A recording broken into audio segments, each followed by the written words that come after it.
அனைவருக்கும் வணக்கம். இன்றைய கதையின் பெயர் கடவுளிடமிருந்து ஒளித்துக் கொள்ளுதல். இந்த நினைவூட்டல் வசனம் 1 யோவான் அதிகாரம் 1:9 எடுக்கப்பட்டது.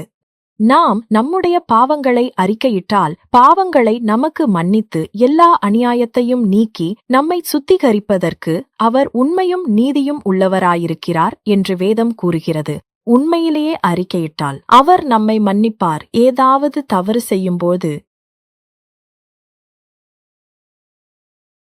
நீங்கள் எப்போதாவது ஏதாவது தவறு செய்து அதைச் சொல்ல பயந்திருக்கிறீர்களா? ஆதாமும் ஏவாளும் அப்படித்தான் உணர்ந்திருக்க வேண்டும். இது இப்படித்தான் நடந்திருக்கும். ஆதாமும் ஏவாளும் தங்கள் தோட்ட வீட்டில் மகிழ்ச்சியாக இருந்தார்கள். நாளின் சிறந்த பகுதி மாலை பொழுதாக இருந்தது. அப்போது கடவுள் அடிக்கடி வந்து அவர்களுடன் நேருக்கு நேர் பேசினார். 7ஆம் நாள் ஓய்வு நாளில் அவர்கள் நாள் முழுவதும் தேவனோடு கழித்தார்கள். முதல் ஓய்வு நாளில் முடிவடைவதை ஒருபோதும் விரும்பியிருக்க மாட்டார்கள். விருட்சமான ஒரே ஒரு மரத்தை தவிர தோட்டத்திலுள்ள எல்லா மரங்களையும் உண்டு மகிழும்படி கடவுள் அவர்களிடம் கூறினார். நன்மை தீமை அறியத்தக்க அவர், நீ அந்த பழத்தை ஒருபோதும் சாப்பிடக்கூடாது என்றார். அப்படிச் செய்தால் நீங்கள் நிச்சயமாக இறந்து விடுவீர்கள். ஒரு நாள் ஏவாள் தோட்டத்தின் வழியாக நடந்து சென்று கொண்டிருந்த போது மரத்தின் அருகே வந்தாள். அவள் அதை பார்த்து கொண்டிருந்த போது ஒரு அழகான உயிரினம், ஒரு பாம்பு அவளிடம் பேசத் தொடங்கியது.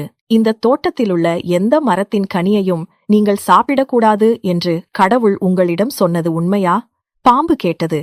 அந்த இடத்தை விட்டு போக வேண்டும் என்று ஏவாளுக்கு தெரியும். ஆனால் அவள் அப்படி செய்யவில்லை. அதற்கு பதிலாக அவள் பாம்பிடம், இந்த மரத்தை தவிர தோட்டத்தில் உள்ள அனைத்து மரங்களின் கனிகளையும் நாம் சாப்பிடலாம் என்று கடவுள் எங்களிடம் கூறினார் என்று பதிலளித்தாள். அதன் பழங்களை நாம் சாப்பிடக்கூடாது.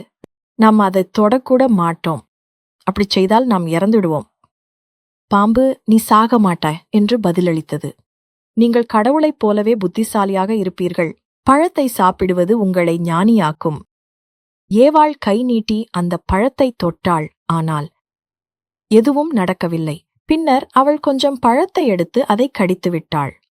அது நல்ல சுவையாக இருந்தது. அவள் இன்னும் அதிகமாக பறித்து ஆதாமிடம் கொடுத்தாள்.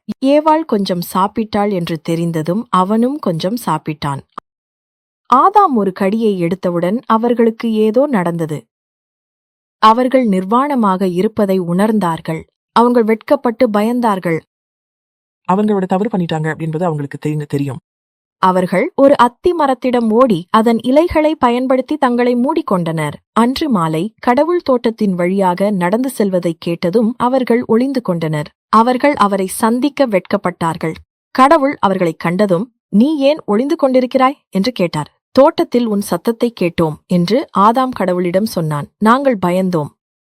அவர்கள் செய்ததை கடவுள் அறிந்திருந்தார். அவர் சோகமாக இருந்தார். அவர்கள் விளைவுகளை எதிர்கொள்ள வேண்டியிருக்கும்.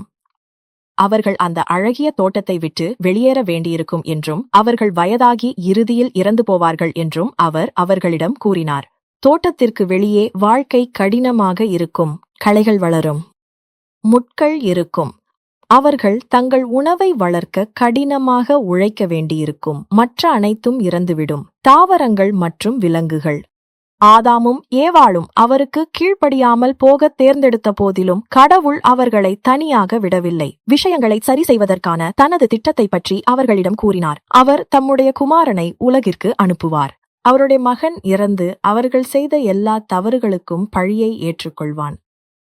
ஆதாமும் ஏவாளும் தாங்கள் செய்த காரியத்திற்காக மிகவும் சோகமாகவும் மிகவும் வருந்தவும் செய்தனர். கடவுள் தனக்கு கீழ்ப்படியாமல் போனதற்காக ஆதாமையும் ஏவாளையும் மன்னித்தார். நீங்கள் தவறு செய்யும்போது அவரிடம் கேட்டால், நீங்கள் உண்மையிலேயே வருந்தினால் அவர் உங்களையும் மன்னிப்பார்.